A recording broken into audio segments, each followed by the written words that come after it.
என்னையா உங்க ஏசி வரனாரு இன்னும் காணோம்? வந்துருவார் சார். அடட வாங்க மாப்ள. என்ன ஒரு மாதிரி டென்ஷனா இருக்கீங்க? எல்லாம் அந்த அபினால தான். என் டென்ஷன் வேற யார காரணம்? இப்ப என்ன பண்ணா மாப்ள? தைரியமா என் வீடு வரைக்கும் வந்து என்ன மிரட்டிட்டு போறா. அவ தம்பி அடிச்சதுக்கு என்ன வேணாலும் பண்ணுவாளா? என்ன பண்ணுவாளா? கிழிச்சிருவாளா அவ? ரொம்ப தெனாப்டா என்ன பார்த்து சவால் விட்டுட்டு போறா. என்னால தாங்கிக்க முடியல அங்கிள். ஏதாவது பண்ணும் அங்கிள். என்ன பண்ணணும்னு நினைக்கிறீங்க? அவளை ஒழிக்கணும். ஒண்ணு இல்லாம பண்ணணும். பண்ணலாம், யோசிச்சு பண்ணணும். எதுக்கு யோசிக்கணும் அங்கிள்? மாப்ள, சில விஷயங்கள்ல அவசரப்படக்கூடாது. அவசரப்பட்ட காரியமே கெட்டுடும். இப்ப இருக்க சூழ்நிலையில அபிக்கு ஏதாவது ஒண்ணுனா முத ஆளா நீங்க தான் மாட்டுவீங்க. அதனால நாம எதையுமே பக்காவா பிளான் பண்ணி பண்ணுவோம். மாப்ள, முதல்ல சட்டப்படி அந்த அபியை உள்ள தள்ளுறதுக்கு வழியை பார்ப்போம். அதுக்கப்புறமா அவ கதையை முடிப்போம். கோவப்படுறது ரொம்ப ஈஸி. கோவப்படும் போது புத்தியை கூர்மையா வச்சுக்கணும். அது ரொம்ப கஷ்டம். நாம புத்தி யூஸ் பண்ணுவோம் மாப்ள. என்ன சொல்றீங்க? சரி. அப்புறம் மேட்டர் தெரியுமா உங்களுக்கு? என்ன அங்கிள்? அந்த உபேந்திராவை இன்ஸ்பெக்டர் பிரபு பிடிச்சிட்டான். ஆனா எங்க கொண்டு போய் வச்சிருக்கான்னு தான் தெரியல. என்ன சொல்றீங்க அங்கிள்? ஆமா, எப்படியாவது நீ மினிஸ்டர் பார்த்து சொல்லிட்டு போலான்னு பாக்குறேன். காலில இருந்து நின்றுட்டு இருக்கேன். ஆனா அந்த உபேந்திரா யமகாதகம் போல இருக்கு. நம்ம கையில மாட்டவே இல்லையா அவன்? அங்கிள், அவளை பிடிச்சாகணும் அங்கிள். கவலைப்படாதீங்க மாப்ள, நம்ம ஆளுங்களை அனுப்பிச்சிருக்கேன். இதுல என்ன அதிசயம்னா அந்த பிரபுவையும் கண்டுபிடிக்க முடியல. உபேந்திராவை எங்க வச்சிருக்கானே தெரியல. என்ன சொல்றீங்க அங்கிள்? சார் பிடிச்சிடலாம் மாப்ள. வாங்க ஏசி சார், என்னாச்சு? 2 பேரையும் தேடிட்டு இருக்கோம் சார். கூடிய சீக்கிரம் கிடைச்சிடுவாங்க சார். உங்க ஒட்டுமொத்த ஃபோர்ஸை யூஸ் பண்ணி அவளை தேடுங்க சார். தேடிட்டு இருக்கோம் சார். இல்லன்னா உங்க டிபார்ட்மெண்ட்டுக்கே அவமானம். சீக்கிரம் முடிச்சிடலாம். ஏசி சார், நீங்க என்ன பண்றீங்க தெரியுமா? அந்த பிரபு வீட்டுக்கு போய் அவன் வந்தானான்னு கொஞ்சம் விசாரிங்க. விசாரிச்சேன் சார். அங்க கண்காணிக்க 2 கான்ஸ்டபிளும் போட்டு வச்சிருக்கேன். இது வரைக்கும் அங்க வரல சார். இத பாருங்க, அந்த பிரபுவை காணுங்கிறதுக்காக உங்க டிபார்ட்மெண்ட் வேலை முடங்கலாமா? முடங்கக்கூடாது சார். அதான் பாயிண்டே. நீங்க என்ன பண்றீங்க, அதையே காரணமா வச்சு ஒரு கேஸ் பதிவு பண்ணுங்க. செத்து போன ரஞ்சினி கேஸுக்கு முன்னுரிமை கொடுத்து அதை டீல் பண்றதுக்கு ஒரு புது ஆபீசரை கொண்டு வாங்க. இது உடனே நடந்தாகணும். ஓகே சார், வரேன் சார். யோ விஸ்வம், உனக்கு திரும்பவும் சொல்றேன்யா, அந்த உபேந்திரா நம்ம கை கிடைக்கணையா சார். அந்த பிரபு அவனை எங்க வச்சிருக்கானே தெரியல. எப்படியாவது கண்டுபிடியா. நம்ம ஆளுங்களை கூட வச்சுக்க. சீக்கிரம் போய் தேடியா. Okay sir.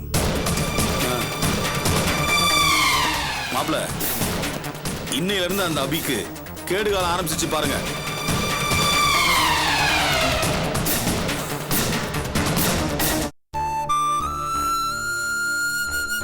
இதான் நடந்துச்சு.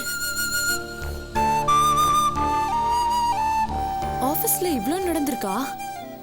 ஆமா ஆர்த்தி, அந்த 3 லட்சம் ரூபாய் பண விவகாரத்துல இவர் என்னமோ தப்பு பண்ண மாதிரி ஆளாளுக்கு ஒரு முத்திரை குத்துறாங்களாம்.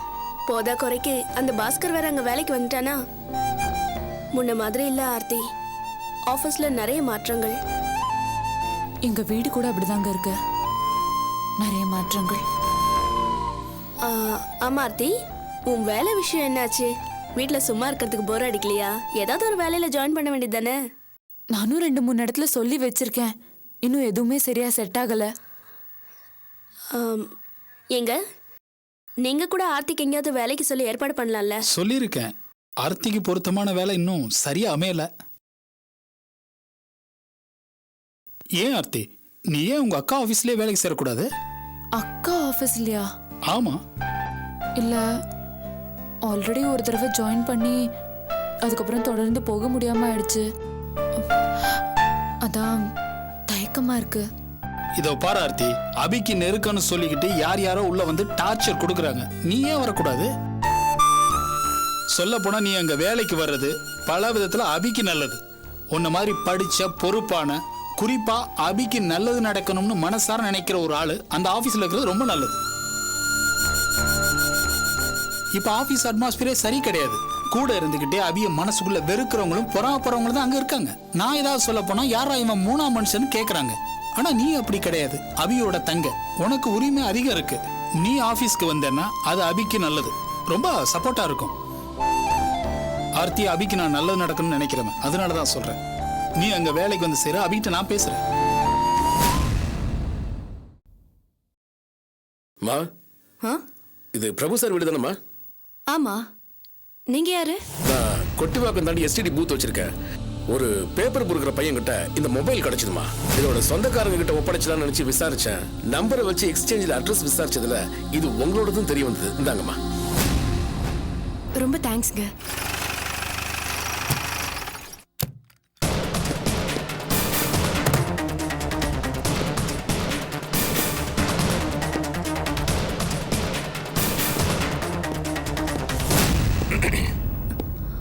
வாங்க சார்.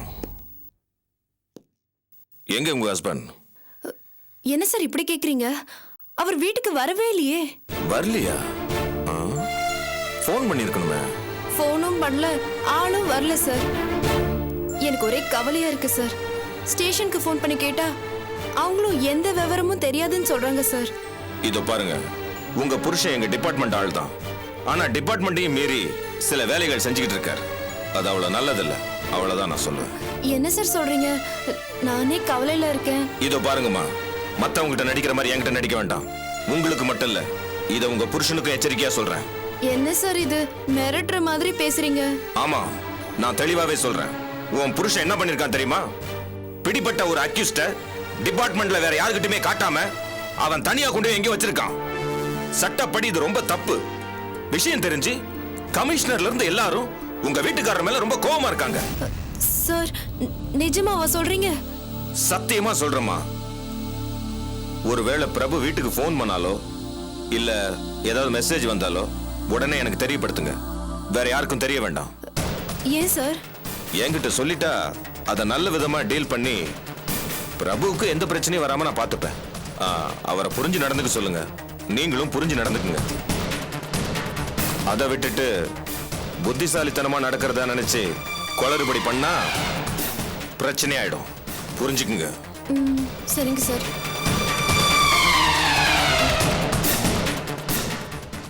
கல்விக்கு நிகராக ஏதும் உண்டோ? கற்கை நன்றே, கற்கை நன்றே, பிச்சை புகினும் கற்கை நன்றே.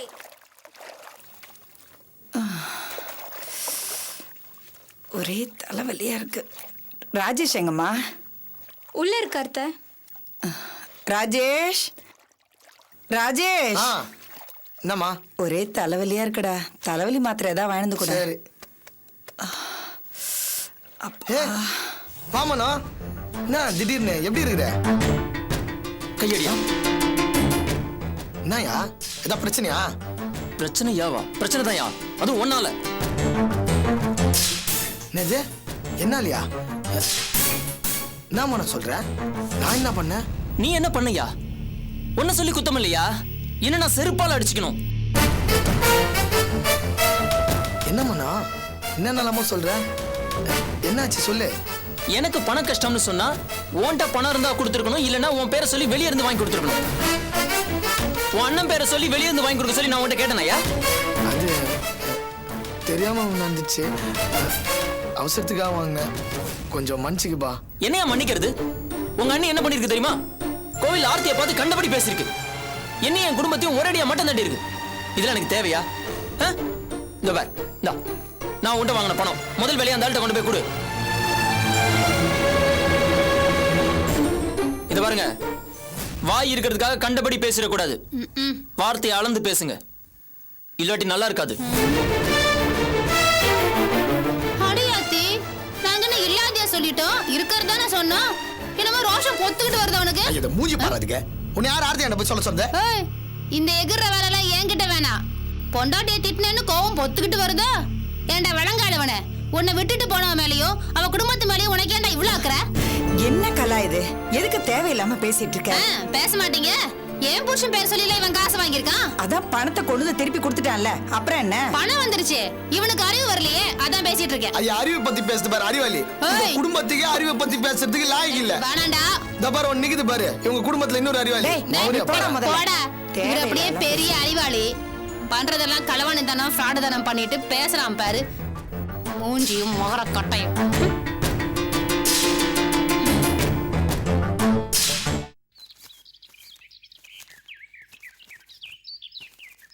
1000 ரூபா தானே? ஆமாக்கா. இந்தா போய் கட்டிடு. சரிக்கா. போதுமா? போதும்க்கா. நீ பத்தலன்னு சொன்னாலும் அவ்வளவுதாண்டி இருக்கு. சரி வரேன்க்கா. வரேன். போயிட்டு வா.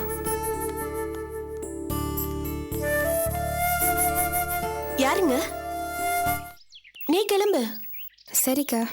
சொல்லுங்க, யார் வேணும்? என் பேர் கலைவாணி.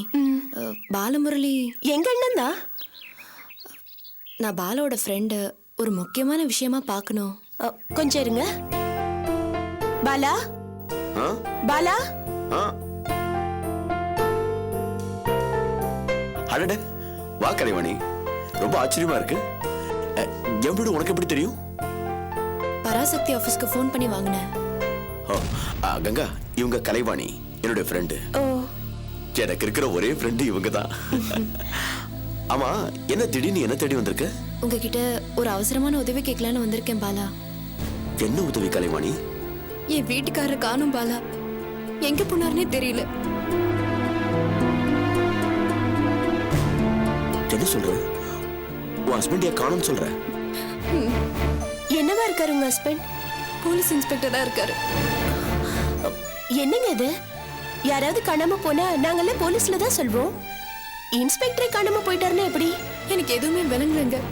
ஒரே மர்மமா இருக்கு. என்ன கலைவாணி, உன் புருஷன் ஒரு இன்ஸ்பெக்டர், அவர் காணாம போனா அவர் டிபார்ட்மெண்ட் சும்மா இருக்குமா? சல்லடை போட்டு சலிச்சிடாது? அவர் மேலதிகாரிங்க கிட்ட இல்ல, அது எல்லாத்துலயுமே பிரச்சனை இருக்கு பாலா. அவரு ஏதோ இக்கட்ல மாட்டிட்டு இருக்காரு போல இருக்கு. சில பேர் வந்து மிரட்டுறாங்க. அது மட்டும் இல்ல, டிபார்ட்மெண்ட்ல அவர் மேல நம்பிக்கை இல்லைன்னு சொல்றாங்க. அவரை சந்தேகப்படுறாங்க. ரொம்ப வினோதமா இருக்க. நான் ரொம்ப ஒட்டு மொத்தமா குழம்பி போயிருக்கேன் பாலா. பைத்தியம் பிடிச்ச மாதிரி இருக்கு. எனக்கு என்ன பண்றதுனே புரியல. நீங்க பத்திரிக்கையில இருக்கிறது ஞாபகம் வந்தது. அதான் உங்ககிட்ட கேட்டா நீங்க ஏதாவது ஐடியா கொடுப்பீங்கன்னு நான் இங்க வந்தேன்.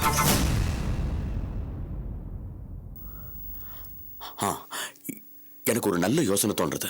சொல்லுங்க. எங்க ஆபீஸ்ல ஆனந்தின்னு ஒரு சப் எடிட்டர் வேலை செய்யறாங்க. ரொம்ப திறமையானவங்க, அதை விட ரொம்ப துணிச்சலானவங்க. நாம அவங்கள போய் பார்க்கலாம்.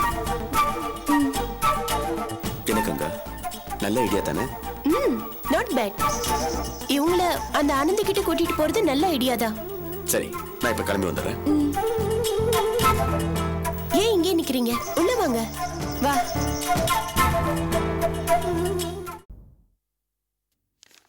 போன மாசம் அக்கவுண்ட்ஸ்ல சிலது மிஸ் ஆயிருக்கு. அது எல்லாத்தையும் சேர்த்து ஒரு ஸ்டேட்மெண்ட் எடுத்துருங்க. சரி அபி. Excuse me. வாங்க தொல்காப்பியன்.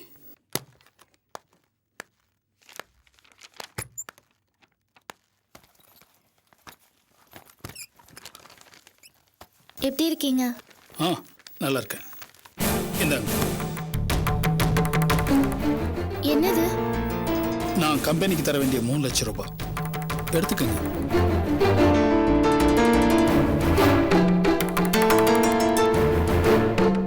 எதுக்காக இந்த மாதிரிலாம் பண்றீங்க தொல்காப்பியன்? என்ன அப்படி சொல்றீங்க? இதை நான் தர வேண்டிய பணம் தானே? நான் உங்ககிட்ட இந்த பணத்தை கொடுங்கன்னு கேட்டேனா, இல்ல இந்த பணத்தை கொடுத்துதான் ஆகணும்னு கட்டாயப்படுத்தினேனா? அந்த பணம் என்ன ஆச்சுன்னு ஜஸ்ட் உங்ககிட்ட காரணம் தான் கேட்டேன். ஏன் இந்த மாதிரிலாம் ரியாக்ட் பண்றீங்க? சொல்லுங்க தொல்காப்பியன், இந்த ஆபீஸ்ல உங்களுக்கு எந்த உரிமையும் இல்லையா? அப்படிலாம் இல்ல அபி. இல்ல நான் உங்ககிட்ட எதையுமே கேட்க கூடாதுன்னு நீங்க நினைக்கிறீங்களா? இல்ல அபி, நீங்க தாராளமா என்கிட்ட கேட்கலாம். பதில் சொல்லக்கூடிய கேள்வியா இருந்தா நானே பதில் சொல்லிடுவேன். எது அப்படிப்பட்ட கேள்வின்னு எனக்கு எப்படி தெரியும்? சோ இப்போ நான் உங்ககிட்ட எதுவுமே கேட்க கூடாது, அப்படிதானே? அபி ப்ளீஸ். ஓகே தொல்ஸ், இனிமே நான் உங்ககிட்ட எதுவுமே கேட்கல. இனிமே உங்க இஷ்டம்.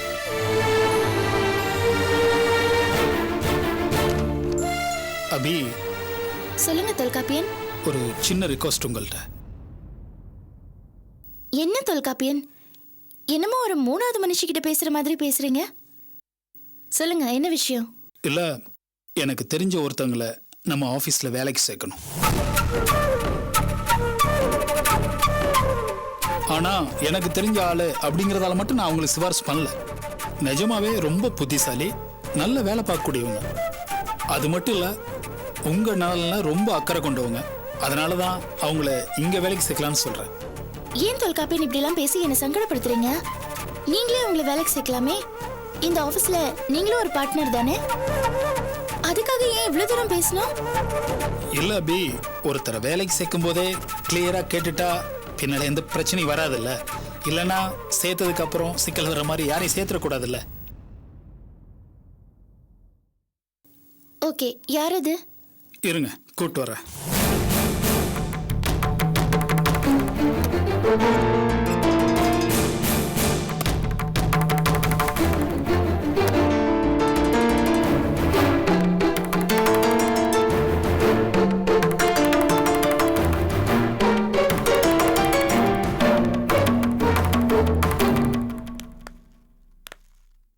ஆர்த்தி, என்ன தொல்காப்பியன்? என்ன இதெல்லாம்?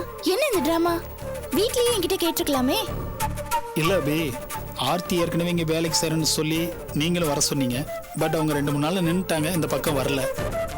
சரி, மறுபடியும் உங்ககிட்ட வந்து எப்படி கேட்கறதுன்னு ஒரு சங்கடம் இருந்தது. அதான் நானா கூட்டு வந்தேன்.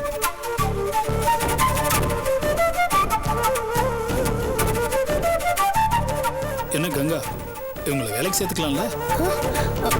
சேர்த்துக்கலாமே. ஓகே தொல்காப்பியன், மறுபடியும் ஆர்த்தி ஜாயின் பண்றதுக்கு ஏற்பாடு பண்ணிடுங்க. தேங்க்யூக்கா. வெல்கம்.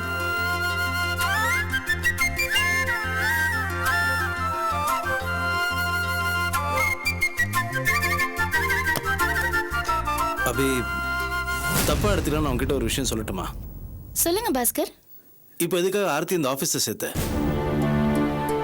ஏன்னா குடும்பத்தை சேர்ந்தவங்க எல்லாரும் ஒரே ஆஃபீஸில் இருந்தால் எப்படி?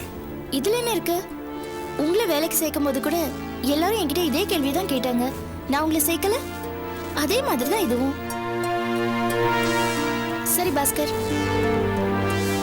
இந்தாங்க இந்த 3 lakh rupees கம்பெனி அக்கௌண்ட்ல என்ட்ரி பண்ணிடுங்க.